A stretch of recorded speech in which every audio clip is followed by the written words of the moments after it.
بسم اللہ الرحمن الرحیم۔ حصول جنت کا وظیفہ۔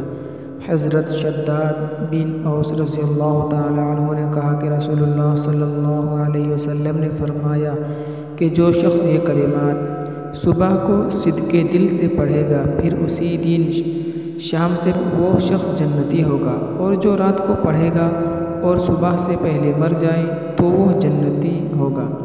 وہ دعا یہ ہے: اللہم انت ربی لا الہ الا انت خلقتنی وانا عبدک وانا علی عہدک ووعدک ما استطعت اعوذ بک من شر ما صنعت ابوء لک بنعمتک علی وابوء بذنبی فاغفر لی فانہ لا یغفر الذنوب الا انت۔